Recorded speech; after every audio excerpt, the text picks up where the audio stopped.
За хүүхдүүдээ сайн байцгаана уу? Миний нэрийг Намсраа гэдэг. Би та бүхэндээ өнөөдөр физикийн шинжилгээ ухаан гэдэг гайхамшигтай юмыг хичээл заахаар ирлээ. Одоо физик гэхээр бид нар яадаг байсан?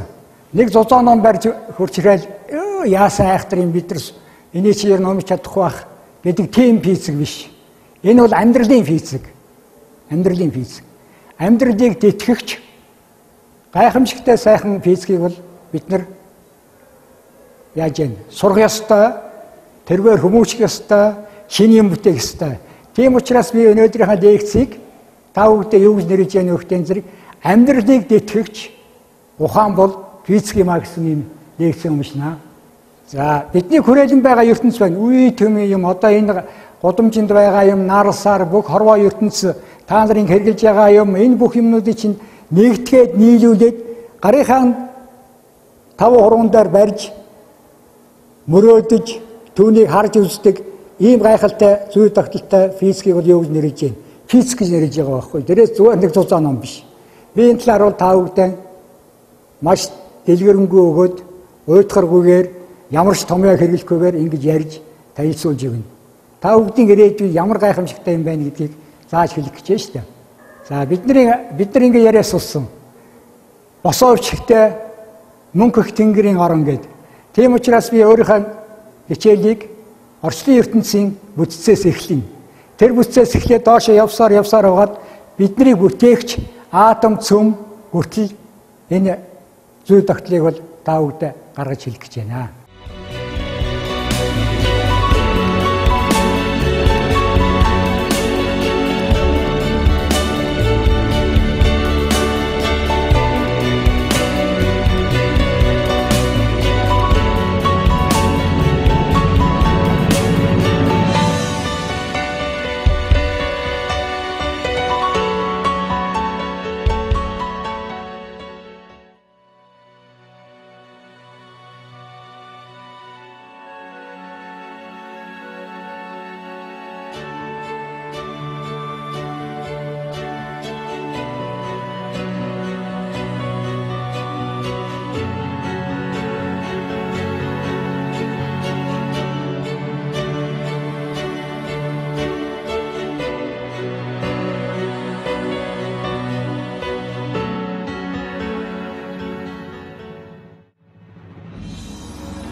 Одоо ингээд бид нар зуны сайхан дэлгэр цагт байна шүү дээ. Дээшээ харахаар төмөн од байдаг үстэй тийм ээ. Тэр одон дотор нэг цагаан зурвсан их од байдаг. Түүнийг бид нар юу гэж нэрлэдэг вэ гэхээр сүүн зам. Буюу тэнгэрийн заас гэдэг шүү дээ. Тэр тэнгэрийн заас чинь бол нар дотор нь байгаа бидний нэг ертөнц. Ийм ертөнц одоо хорвоодоор хэд байна вэ? 100 тэрбум ийм юу байгаа юм. 100 тэрбум 100 тэрбум ийм бүтцийг хорвоо ертөнц гэж нэрлэж байгаа. Хорвоо ертөнц. Тэгэхээр их сонирм байгаас тэрний зөвхөн ганцхан энэ бидний сүүн зам. Нар дотор нь байгаа сүүн замыг бид нар юу гэж нэрлэж байна? Сүүн зам гэж байна. А энэ сүүн зам бол хорвоод хэд байх нь вэ? 100 тэрбум ийм гайхалтай юмыг бол физик өнөөдөр бол судалж үзэж байна шүү дээ. Хүүхдүүдээ. За тэгээд энэ юмны хаана манай нар байгаа юм бол гэдээ бид нэр ярих ёстой тийм үү? Энэ тэр манай нарт вот нарыг ингээд та нар хар да нарыг. Вот одууд нь тойрч байна. Хамгийн наран дойрхон од яагаад хурдан хөдөлж байна та бүгд мэдэж байна уу? Бас сонирм байгаа шүү дээ. Энд чинь юу вэ нөхтэй нүүтний таталцтай хууль гэж байдаг юм. Нүүтний таталцтай хууль. Тэгэхээр бол нар яаж байна? Нар бол гаригуудыг татна. Хамгийн ойрхон гаргууд их хурдан гүйхгүй бол наран татагдаад унчих ёстой учраас хамгийн наран дойрхон байгаа нь их хурдтай, дараадхын хоёр дахь нь бас нэлээд хурдтай, манай гурав дахь нь цэнхэр гариг байж гэн нэлээд удаа явж байгаа биз? Ийм гайхамшигтай бүтц байгаа байхгүй. Тэгэхээр энэ бүтц яаж яах вэ зэрэг бид нар ийм ганцхан эдсэн гурин шиг ийм юмдаар бол ингэ тогтож байгаа. Төрөний энэ сүүн замч гэсэн муу ялгаагүй. Бас яг ийм эдсэн гурин шиг юмдаар бүгдээрээ бөөгнө гэж ингэж хөдөлдөг. Ийм гоё зүй тогтол байгаа шүү. Тэгээ. За нарыг хар. Нар гэдэг бол хоп хоосон зайд тийм ээ. Тэнд бол нефт байхгүй, нүүрс байхгүй, төлөш байхгүй юм газар яагаад ийм гайхамшигтай масж байна? Та бүгд бол 100 хичээлээ тараад заавал одон орондоор очиж энэ нарыг бол үзэх хэрэгтэй. Гүн хав ийм гачин гоё юм ингээд гэрэл гялалзаад асаад байдаг ийм юмыг л үзэхэд хамгийн одоо хүний үзэх ёстой нэг гайхамшиг бол энэ гэж нэрлэж байгаас нарыг үзэх. Нар гэж ийм сони юм байдаг юм байна. Юунаас бол чадчихээн юу ан цаана гэсэн юм. За нар байж гин.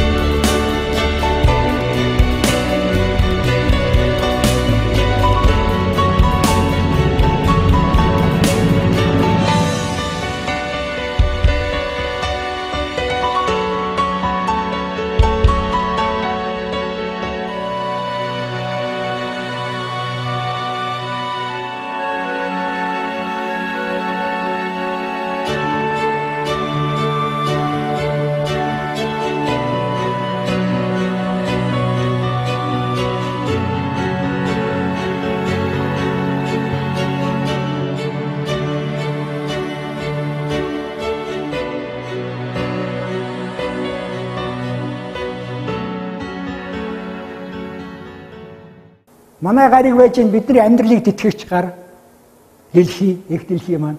Их дэлхийг тойрдог нэг сар байж гэн тийм ээ? Нэг сар. Сар яагаад байж байгаа юм? Одоо би та нарт тайлбарлая. Сар байхгүй байвал дэлхий маань яах вэ? Та морь уургалж байгаа хүн ингээд татна үстэй уургаар ингээд хурдан морь цаашаа тэмүүлнэ. Би морийн алдахгүй тулд ингээд барина. Ийм бүтцтэй учраас дэлхий бол яаж вэ? Дэлхий ингээд сайхан ааж явах ингээд тойрдог байхгүй юу? Тийм учраас л яаж юм? Цагийн 4 өдөр л гэж гоё юмтай байж гэн. А хэрвээ бид нар сар байхгүй уургач морь уурга таслаад цаашаа давхцсан байвал яах вэ? Дэлхий чинь бол ингээд гачин ингээд замбраагүй хөтлөх нь байна шүү дээ. Ингээд ийш явуулаад. Энэ одоо манай сайхан 4 өдөр чинь нэг хэсэг алга болоод нөгөөх айгүй бол туйл гүрчрээл манай бидний байгаа нутагдар маань. Ийм сонин зүй тогтолтой учраас бол яаж юм? Сар байна гэдэг бол дэлхийн амьдралыг тэтгэгч нэг гайхамшиг мөн үү? Яахаргүй мөн. Тэр ийм сонин бүтээлийг бол бид нар энэ физикчин судалж үзэж шít. Одоо энэ байж ингээл яг энэ чигээр эргэн за ингээ сайхан. Тэгэхгүй сая сарыг аваад ажихаар яах вэ? Энд чинь ингээл зүгээр ерөөсө гачин юм болох нь шүү дээ.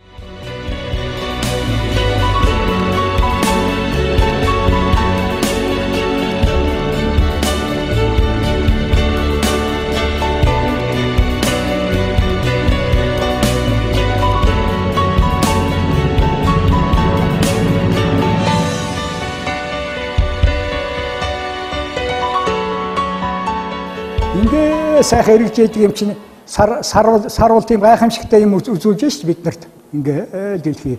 Сар маань байхгүй бол яг энэ чинь ингээ тойроод ингээд эргээл туйлны өөрчлөгдөөл ингээд гачин болох нь шít. Тэгэхээр бид нар амьдрал аймаар хэцүү. Зарим газар маш хүйтэн болно, зарим газар маш алуун болно. Мөс цус чинь хайлна ингээд ийм гайхамшигтай зүй тогтолтой юмыг бид нар яаж юм судалж үздэг ухааныг бол физик гэж шít. Физик гэж яа. За манай юуг хар та нар сар 15-ны сар л гэж байна. 8-ны сар л гэж байна. Ингэ сайхан сар маань ингэж мандаж манай дэлхийгээр ингэ тойрч явна шүү дээ. Тойрч явна. Тэр гаригийг хар. Гариг бол би түрүүнд ярьсан шүү. Нэг гавтгай дээр бүгдээр ингээд зилжсэн юм шиг ингээд байж байна. Манай дэлхий 3 дахь нь байж байна. Ингээд цаашаа яваал ингээд ийм 9 сайхан гариг. Магадгүй та бүгдийн дотроос 10 дахь гаригийг нээдэг хөөхд төрж болно шүү дээ. Ер нь цаашаа юу байна бас тийм 10 дахь гариг байж болох тийм нөхцөл байна. Бас нээсэн чи гэж бид нар ярьж байгаа. Тэгтээ бол одоо бид нар 9-оор ингэ тогтож байгаа. Ийм сайхан зүй тогтолтой юм. Энийг бол бид нар физик ухаан бол судалж үзэж байгаа маа. Тэгэхээр энэ яагаад ингээл хөтлөө мөнгө ингэж эргээд байдаг юм. Инерци хууль гэж гайхамшигтай хууль байгаа байхгүй инерци хууль. Бид нар машин сууж яваад аав ээж чинь гинт торомсоход шилээ хагалж чагсахдаг үстэй тийм үү? Тийм учраас бол сарыг яагаад чим хэдэн миллиард жилийн өмнө эргүүлээд яатсан байхгүй. Тэгэл тэр чинь инерцээр бол ингээ зогсохгүй ингээд яваад байдаг. Ийм гайхамшигтай ньютоны 3 дугаар хуулийг инерц хууль гэж нэрлэж байгаа. Манад их дэлхий маань байж гэн. Тэгэхээр физикийн гол зорилго нь юу байж гэн? Дэлхий дээр болж байгаа байгалийн үзэгдлийг судалдаг байхгүй. Байгалийн үзэгдлийг. Тэгэхээр хамгийн нэгдүгээр байгалийн үзэгдэл юу ажиллах вэ? Туйл байж гэн. Туйлын орчим ингээ сайхан туяардаг. Яагаад гэвэл нарнаас ирсэн цэнэгтэй бөөм манай дэлхийн туйлын орчим ирэхээр ингээд эргэлдээд гой үүлнүүд гачин гой туяарсан үүлнүүд гараад туйлын туяа гэж ийм гайхалтай гоё юм байдг юм байна гэж тэнд байгаа улсууд тэрийг судалдаг эрдэмтэд тэрийг ажигладаг хүмүүс бол тийм туйлын туяа гэж байж байна. За тэр онгоцоор та нар нисгэхэд өөр сайхыг сайхан мэднэ шүү дээ. Өөр гоё юм өөр сайж байна. За галтууд гэж нэг гайхамшигтай миний одоо юунаас болж үүсэж байгаа юм. Дотор дэлхийн дотор юу байдаг юм тийм ээ? Тэгэхээр бол тэр дэлхийгээс ингэж халуун уур мааг юм гарч ирж байна шүү дээ. Тэгэхээр энэ бол юу яаж яах вэ зэрэг физикийн судлах нэг зүйл яахаргүй мөн. За цахилгаан загч байна. Та нар хар. Энэ цахилгаантай үед би дараа нь хэлнэ. Ямар бид нар яаж байх ёстой гэж дараа бид нар та нартай хэлнэ. За ингээд манай их дэлхий байж байгаа их дэлхийгээс одоо бид нар яах ёстой. Доошоо буугаад их дэлхий дээрээ хурч ирээд их дэлхийгээс яваад Монгол улсынхаа нутагт орж ирээд тэгээд нэг та нар бол одоо судлах хэрэгтэй болж байна физикийг. Тэгэхээр физик судлах гэдэг юу байж вэ? Ном бариад авахш энэ хүрээлэн байгаа юмнуудын зүй тогтлыг ургуулж бодоод тархиндаа бодоод тэгээд хэрэгтэй юм энд энэ сургагч дээр ийм гарсан ши одоо би энийг ашиглана гэж ингэж явдаг байхгүй юу? Тэгэхээр манай тэр хүүхэд бол яасан гэхээр номоо уншаад одоо би бол дээрээшээ яваад ингээд доошоо бодисын бүтц рүү орж ирж шít бодисын бүтц рүү. Тэгэхээр энэ бидний амьдарч байгаа зуунд гарсан хамгийн гайхамшигтай нээлтүүдийн нэг бол юу вэ нөхдөд зэрэг бидний мах бодийг бүтээж байгаа, нар сарыг бүтээж байгаа, энэ ширээ самсыг бүтээж байгаа юмны хамгийн доотлын тойфон юу юм бэ? Эхний грекээс атом гэдэг юмнаас тогтжээ. Бүх юм уус цахилгаан энэ бүх юм бол атом гэсэн юмнаас тогтжээ гэж ийм томьёо гаргасан. Гэтэл бид нар энэ өнгөрсөн 20 дугаар зуунд энэ атомыг чинь судлаад үзсэн чинь атом чинь харин нарны аймаг шиг бүтцтэй. Маш сонин зүйл тогтолтой байгаа. Тэгэхээр физикч хүн гэдэг бол физик гэдэг чинь ерөөсөө юу юм бхэн зэрэг хэмждэг, юмны хэмжээ дамжааг олдог, жинг олдог, хөдөлгөөнийг бичдэг энэ голноос эхэлж байгаа байхгүй. Тэгэхээр бол физик сурах байгаа хүн бол юуг бол их сайн яах ёстой юм байгаа. Ямар маастай байдгийг, ямар урттай байдгийг, хэдэн секундэд болдгийг байна гэж. Тэгэхээр яаж вэ? Физик бол нэгч гэсэн утга бол маш их чухал байх нь шүү хүүхдүүд. Нэгч 1 метр байх уу, 1000 км байх уу, 2 цаг байх уу, 2 өдөр байх уу, 1 секунд байх уу гэдгийг бол яаж вэ? Физик бол энийг бол маш сайн тогтоох ёстой. Тийм учраас бол энд байгаа 1 метрийг нэгж болон авахар хашуу атомын зай бол яаж вэ? Атомын зай. Энэ маш өчөөх юм байгаа. 1 см гэж юм байна шүү. Танд доо хуваада.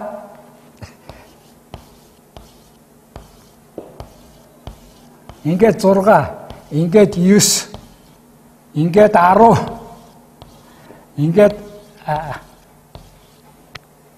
ингээд 14 хүртэл хоо 1 метр юмыг за 1 метр гэлдэ 1 метргээ тэн дээр үтсэн байгаа учраас ингээд 6, 9, 10, 11, 12, 13, 14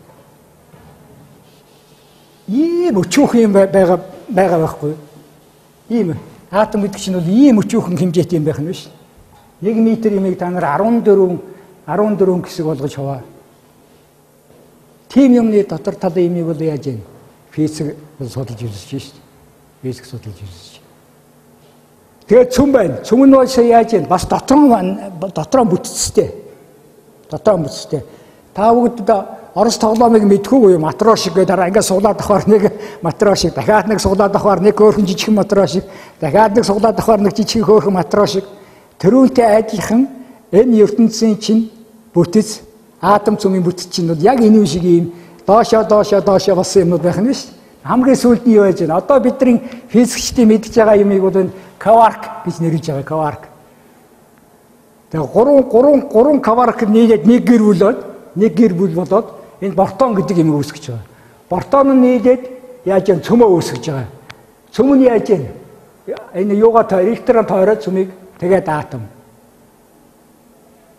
Тэгээ ийм нарийн зүй тогтолтой юмыг бид нэр судалж үзэж байгаа юм. Тэгээд бодно ойлгов. За ингээд та нар хөдөө гадаа явхад ингээд körхөн компас гэдэг нэг юм байж ингээд хөдөлдөг юм. Зүү. Тэгээд үлээгээгүй бид нар тэнийг тийм үү? Бид нар ингээд гараараа ингээд яв яагаад тэгсэн мөртөө ингээд хөдлөөд байдаг. Тэр эндээс ургуулна шүү дээ. Энэ ямар хүчээр хөдлөөд байгаа юм? Хэн хөдөлгөөд байдаг ингээл? Хэн хөдөлгөөд байдаг? Юу байна? Энэ өдөр хөдөлдөг юм болов гэсэн шүн бас хөдөлж байна. Орой үз хөдөлж байна. За би энд хөдөлж байна. За энд хөдөлдөг юм байна. Ийшхнээр яваад өөр нэг өрөөнд очиод үзье бас хөдөлж байна. Гэт ингээд үзэхээр чинь л байна шүү дээ. Эхлээд бодож байгаа. За энэ чи их сони юм байна. Ингэж бодсоор байгаад яасан? Бодсоор манай дэлхий гэдэг чинь ийм сорон зон оронтой юм биш. Дэлхий гэдэг чинь өөрөө сорон зон. Тэр дэлхийн сорон зон орон дотор тэр дэлхий бол өөрөө энэ дэлхийн сорон зон орон дотор дэлхийн сорон зон орон байгаа учраас энэ төмрийн чинь бол ингээд хойд зүг рүү ингээд хойд туйл руу ингээд татаад өмнөх зүгийн өмнө туйл руу татдаг ийм гоё юм байдаг юм биш. Биднийг одоо түрүүнд багш нь ярьж ирсэн эргэн тойрон юу яаж юм хөдөлгөөн ерөөсөө юмны хөдөлгөөн түүний мөн чанар одоо яагаад хөдлөж байгаа түрүүнд ярьлаас яагаад энэ шохоо доошоо ундгийг энэ тэгээд тэр бүтцийг судалдаг физик нь бол дотроо хоёр янз байдгийг нүдэнд үзэгддэг. Ингээд бид нэр онгоц дээгүүрнээс чинь эний хөдөлгөөнийг амархан бишиж болно. Шохоо унжээ. Энийг бол бид нар яаж яах вэ зэрэг нүдэнд үзэгддэг, гарт тэмтрэгддэг юмыг судалдаг ухааныг бол яг классик физик гэж хоёр ялгаж байна. Классик физик.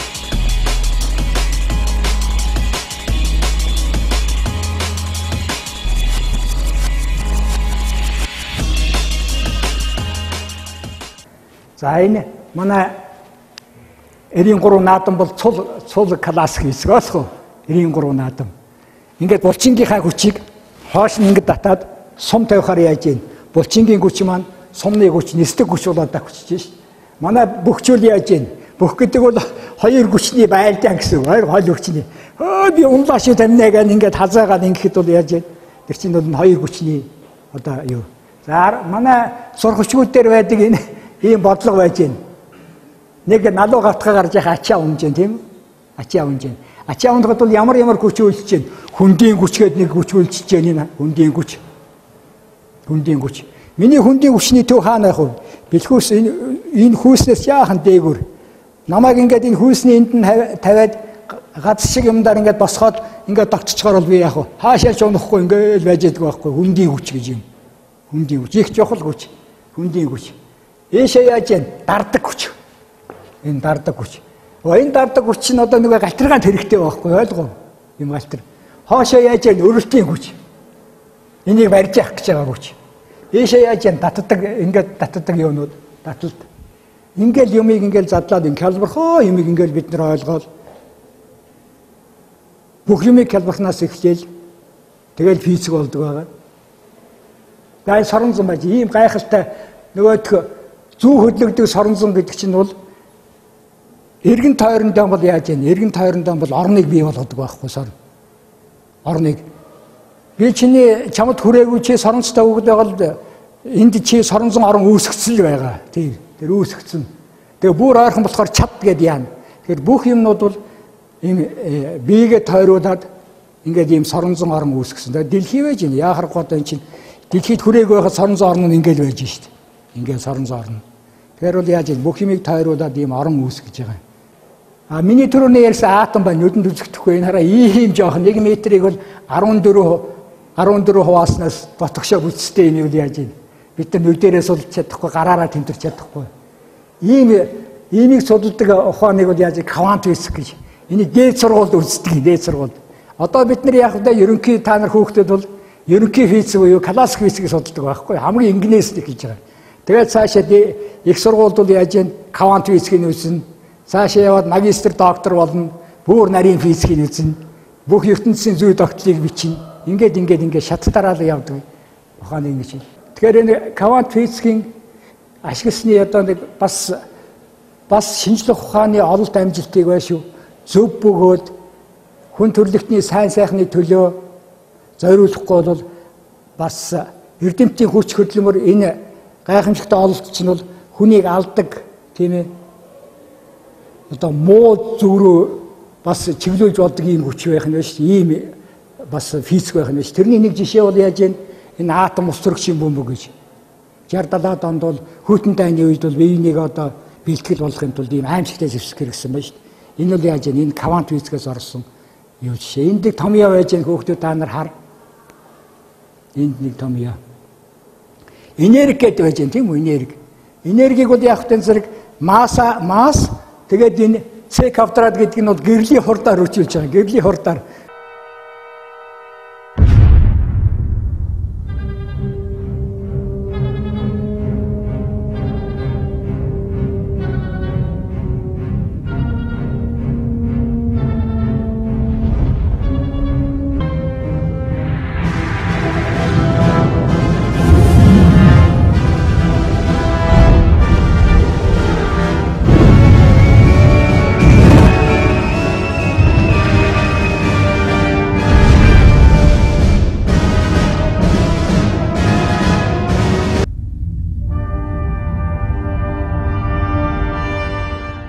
Энд хамгийн гайхамшигтай нэг сони юм нь бол ийм байдаг юм аа. Хорвоогийн хамгийн хурдан юм юу гэхээр хүүхдүүд та нар гэрэлгээд ойлгочих. Гэрэл. Гэрэл бол яг ч зэрэг нэг ингэж ингэнгүүт саран дээр очих нь байна шүү дээ. 8 минут явбал наран дээр хүрнэ. Тэгэхээр бүх юмны хамгийн дээд хурдыг бол гэрлийн хурд гэж ярьж байгаа. Гэрлийн хурд. Тэгэхээр бол энэ томьёоны утга учир нь юу байна вэ гэхтэн зэрэг гэрлийн хурдаар ингэж үржүүлээд тэгээд нэг масс энд нэг тавихаар гачин их юм гарнаа да. Тэгэхээр бол яаж яах вэ зэрэг микро ертөнцид яагаад энэ атом бөмбөг атомын цахилгаан станц гарав гэдэг чинь бол юу байна вэ зэрэг энэ дотогшоо яасан энэ микро ертөнцид энэ энерги нь бол ийм хуйлтай анх Эйнштейн гэж хүн гаргасан. Ийм хуйлтай учраас бол энэ энерги чинь одоо атомын энерги маш их хүчтэй атом бөмбөг аюултай гэдэг чинь эндээс гарч ирсэн байхгүй. Ойлгоод ийм. За классик физик нь ингээд физикийг бол хоёр хуваалцсан шүү дээ. Классик физик, квант физик. Классик физикийн дотроо механик гэж байж байна. Механик. Механик миний түрүүний ярьсан хөдөлгөөн. Тэгэхээр бол механик гэдэг бол ийм амархан юм байгаа байхгүй. Дэлхийн хамгийн хурдан хүн хэм билээ? Усан Болт гэж байгаа тийм үү? Усан Болт. Тэр бол яасан мөртэн зэрэг 100 метрийг бол 9.9 секунд. Ингээд ойролцоогоор 10 метр секунд гарна. Нэг гэхийн хооронд өсрээ тэр бидний тийшээ тэр юу хүртэл явах нь байна шүү дээ. Тэгээ энэ чинь физик л байхгүй тий өөр юу байх юм чи ингэж боддог юм. Тэгэхээр захилгаан соронзон гэдэг юм бол бидний амьдралд хамгийн их хэрэглэгддэг зүйл чинь бол энэ захилгаан соронзон байгаа. Захилгаан сорон. Анх ихлээр яасан хүн тэнд нэг юу тэнгэр дугаараад захилгаан гялс гэсэн одоо тэрнээс эхлээл тэгэл өнөөдрийн энэ юу хүртэл явж шít. Өнөөдрийн захилгаан гаргадаг мотор хүртэл. Манай юуны хамгийн одоо бүх юмны хууль Ньютоны гаргасан хууль хүч байж гэн. Хүч бол юутай тэнцвэртэй зэрэг масс байна, хурдтгал гэж байна. Хурдтгал гэдэг чинь бол нэг хугацаанд хурд нь яаж өөрчлөгддөг гэж. Хурд нь яаж өөрчлөгдөв. Энэ дээр байж байгаа миний юу 1 секундэд хичнээн доош явна уу? Эний чинь бодоод хурдны олон хурдтгалын олон. Гэх мэтлэнгээр бол ингэж яаж байгаа. Физик нь бол ерөөсө амьдралыг бүтээгч, бий болгогч ухаан юм гэж. Та нар бодоод үзтээ. Бидний элен цолонцол яасан? Бидний элен цолонцол нэг ойд явсан, горхины ус уусан, нэг л сарамчин маягийн юм байсан шүү дээ. Тэрнээс яагаад тасраад тийм үү? Хүн болоод оюун ухаан суугаад ингээд өнөөдрийн өдөр хүртэл яасан. Энэ болгонд чинь бол физик гэдэг гайхамшигтай юм сүйдэ шиг дагаж хүнийг бол хөгжүүлж, хүний амьдралыг дэтгэж ирсэн байгаа байхгүй.